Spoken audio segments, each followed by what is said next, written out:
സഭയുടെ ചരിത്രത്തിൽ ഒരു വിശുദ്ധനുണ്ട്, വിശുദ്ധ പോളികാർപ്പ്. യേശുവിൻ്റെ ശിഷ്യനായ യോഹന്നാൻ്റെ ശിഷ്യനാണ് പോളികാർപ്പ്. അദ്ദേഹത്തെ മെത്രാനായി തിരഞ്ഞെടുത്തു.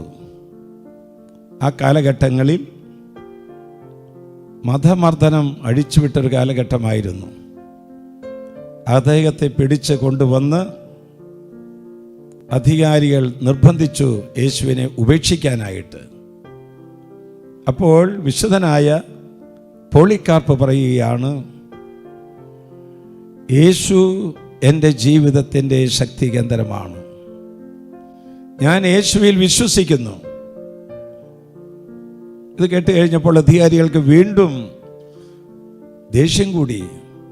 അദ്ദേഹത്തോട് പറഞ്ഞു, നിന്നെ വന്യമൃഗങ്ങൾക്ക് തീറ്റയായി കൊടുക്കാൻ പോവുകയാണ്.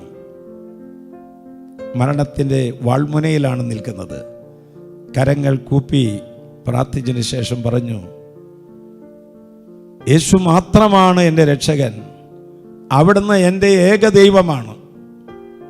ഇത്രയും കേട്ട് കഴിഞ്ഞപ്പോൾ അവിടെ കൂടിയിരുന്ന അധികാര ലോകം അദ്ദേഹത്തെ തീയിലിട്ട് ചുട്ടുകൊല്ലാനായിട്ട് തീരുമാനിച്ചു.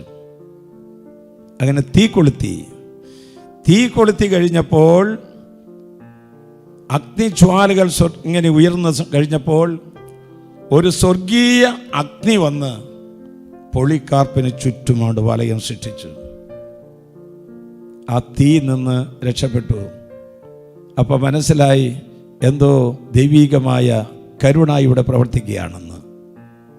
അവിടെ കൈവശമുണ്ടായിരുന്ന ആയുധം കൊണ്ട് പോളികാർപ്പിനെ കുത്തിക്കൊന്നു. ആ രക്തം കൊണ്ട് ആ തീ കെട്ടു.